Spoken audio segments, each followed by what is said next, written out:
এইবার নাকি যারা বিদেশে তারাও ভোট দিতে পারবো। তাই নাকি? বিদেশে বসে দেশের ভোট কেমনে দিবে? এইটাও সম্ভব। শোনেন শোনেন প্রবাসীগণ, শোনেন দিয়া মন, পোস্টাল ভোটের কথা এখন করিব বর্ণন। দেশের বাইরে থাকেন যারা, সম্পদ দেশে আনেন তারা, ভোটটা দিবেন পোস্টাল অ্যাপে। কেমনে দেখি চলে, হায় হায় কেমনে দেখি চলে। ও বাউল ভাই, আমার ছেলে তো দেশের বাইরে থাকে, সে ভোট দিতে পারবে? প্রবাসেতে থাকেন যারা, কন্যা পুত্র স্বজন, ভোটটা সহজ করার জন্যই এত আয়োজন। আপনার স্মার্টফোনের প্লে স্টোর বা অ্যাপ স্টোরে গিয়ে পোস্টাল ভোট বিডি লিখে অ্যাপটি ডাউনলোড করতে হবে।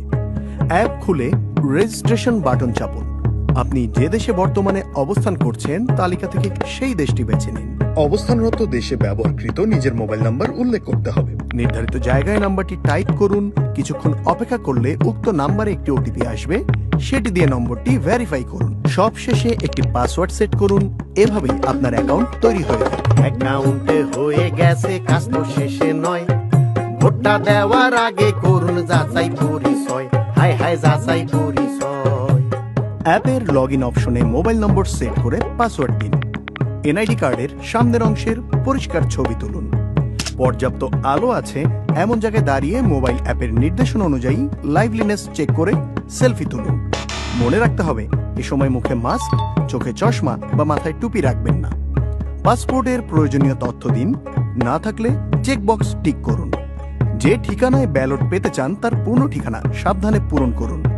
ভুল ঠিকানা দিলে ব্যালট হাতে পাবেন না। সকল তথ্য সঠিক দিলেই কেবল নিবন্ধন সম্পন্ন হবে। যদি নিবন্ধন কোনো কারণে সম্পূর্ণ না হয় তাহলে কি হবে? যদি আপনার নিবন্ধন সফল না হয় তাহলে নির্বাচন কমিশনের নির্ধারিত পদ্ধতিতে নিবন্ধন প্রক্রিয়া সম্পন্ন করা হবে। যদি কোনো প্রকার ত্রুটি কিংবা ভুল ইনফরমেশন পাওয়া যায় তাহলে নিবন্ধনটি বাতিল করা হবে। সবাই পাবে ভোটের সুযোগ, বাইরে কিংবা ঘরে। চলেন দেখি কি হয় এইবার নিবন্ধনের পরে, হায় হায় নিবন্ধনের পরে। নির্বাচন কমিশন থেকে বাংলাদেশ ডাক বিভাগের মাধ্যমে আপনার ঠিকানায় একটি পোস্টাল প্যাকেট আসবে। প্যাকেটের ভেতরে থাকবে একটি বড় সাদা খাম, রিটার্নিং অফিসারের ঠিকানা লেখা বড় হলুদ খাম, ব্যালট পেপারের ছোট সাদা খাম, আপনার মূল ব্যালট পেপার। মূল ব্যালট পেপারে শুধু প্রতীক থাকবে, প্রার্থীর ছবি থাকবে না। আরও থাকবে একটি নির্দেশিকা, যার পেছনে থাকবে ঘোষণাপত্র। আরো শোনেন প্রবাসীরা, শোনেন দিয়া মন, ভোটের আগে লাগবে অ্যাপে ভেরিফিকেশন। ব্যালট পাওয়ার পর আবার অ্যাপে লগ ইন করুন। পুনরায় লাইভলিনেস চেক দিয়ে নিজের পরিচয় নিশ্চিত করুন। নির্দেশনা অনুযায়ী রিটার্ন খামের কিউআর কোড স্ক্যান করে ব্যালট প্রাপ্তি নিশ্চিত করুন।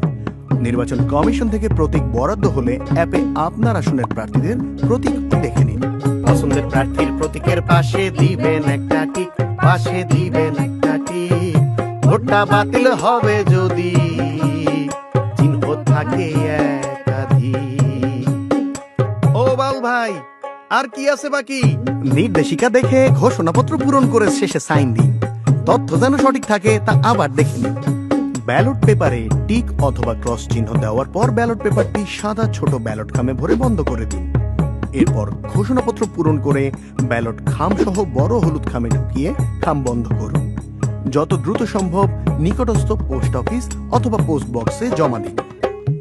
শোনেন শোনেন প্রবাসীরা, সকল কথা শেষে আপনার ভোটে জিতবে দেশ, থাকবো মিলে মিশে।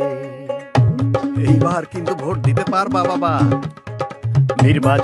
নির্বাচনীটা কেমন প্রহসন, ত্রয়োদশ নির্বাচনে এইসব সুযোগ নাই। দেশের বাইরে থাইকা আমরা দেশের জন্য লড়াই করি। আমার ভোটটাও এইবার তোমরা গুইনা রাইখো ভাই, তোমরা গুইনা রাইখো ভাই। ব্যবহার করুন অফিসিয়াল লিংক অথবা অ্যাপ।